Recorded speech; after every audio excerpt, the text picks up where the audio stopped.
Tu veux commencer à filmer, mais tu ne sais pas comment régler ta caméra. C'est ce qu'on va voir dans cette vidéo. On va parler de résolution, de fréquence d'image et de vitesse d'obturation pour qu'à la fin de cette vidéo, tu aies tous les réglages nécessaires pour commencer à filmer comme un pro. Let's go, c'est parti!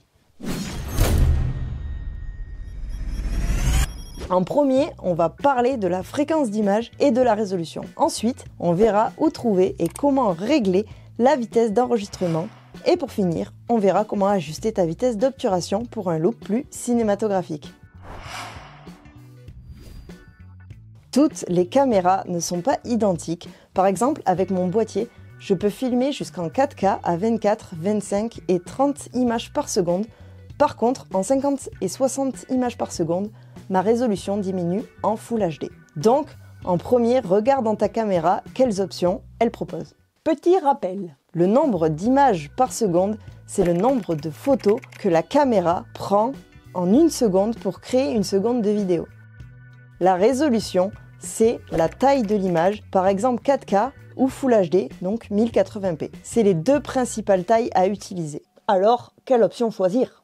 Cela va dépendre de ce que tu veux filmer et de ce que tu souhaites faire par la suite en montage. En premier, le mieux c'est de filmer en 4K lorsque c'est possible car la qualité d'image sera plus belle. Et si en post-production tu exportes ton projet en 1080p, donc en Full HD, tu pourras, lors du montage, zoomer un peu dans l'image sans perdre de qualité. En deuxième, si tu veux filmer des personnes en interview ou en fait des scènes où tu ne veux pas faire de ralenti, le mieux, c'est de filmer en 24 images par seconde. Ce ratio-là va te permettre d'avoir un flou de mouvement naturel et c'est ce que l'on retrouve fréquemment dans les films, ce qu'on appelle le look cinématographique. Ce qu'on veut, c'est produire une image qui va être le plus proche de la réalité, de ce que l'œil humain voit. Par contre, avec ce ratio-là, tu ne peux pas faire de ralenti. Si tu veux pouvoir ralentir ton clip en post-production, il faut que tu filmes dans un ratio qui va être plus élevé, comme 30, 50, 60, 100 ou même 120 images par seconde pour pouvoir ralentir ton clip en post-production. Si tu es dans le même cas que moi, tourne tout ce qui est en temps réel 24 images secondes en 4K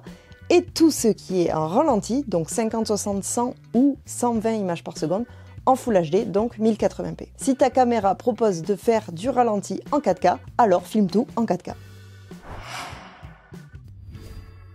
Lorsque tu te rends dans le menu de ta caméra, tu vas voir un chiffre à côté du nombre d'images par seconde et ça, c'est la vitesse d'enregistrement.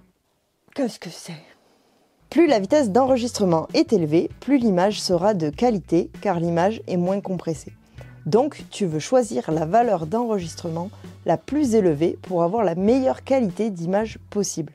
Par exemple, moi, sur ma caméra, en 4K, je serai toujours à 100 mégabits par seconde, que je sois en 30, 25, 24 images secondes. Par contre, lorsque je passe en 1080p, ma vitesse diminue à 28 ou 20 mégabits par seconde, suivant le ratio d'images par seconde que je choisis. Donc, dans mon cas, je n'ai guère le choix, mais sur certaines caméras, pour un même nombre d'images par seconde, tu auras une vitesse d'enregistrement qui sera différente. Dans ce cas-là, choisis la plus élevée. Le seul avantage à prendre une vitesse d'enregistrement qui est plus basse, c'est que le fichier sera moins lourd, mais l'image sera plus compressée et donc de moins bonne qualité. Sur certaines marques de boîtiers, la vitesse peut être inscrite All-I ou IPB, All-I étant l'option la moins compressée.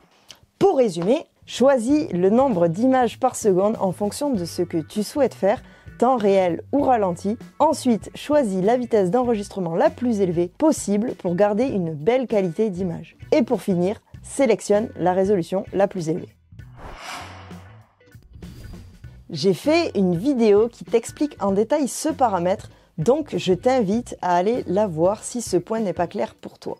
Bon, en vidéo, c'est un peu différent par rapport à la photo. Comme on l'a vu plus tôt dans la vidéo, le but c'est d'avoir une séquence ou un clip qui se rapproche le plus de ce que l'œil humain voit dans la réalité avec un flou de mouvement qui va être naturel. Et pour ça, il y a une règle que tu dois absolument connaître. Ta vitesse d'obturation doit être au minimum égale au double du nombre d'images par seconde. Par exemple, si tu tournes à 24 images par seconde, ta vitesse doit être à 1/50e, car 1/48e n'existe pas sur la majeure partie des boîtiers. Si tu filmes en 60 images secondes, alors règle la vitesse d'obturation sur 1/120e. Dans mon cas, un 125e car je n'ai pas un 120e sur mon boîtier.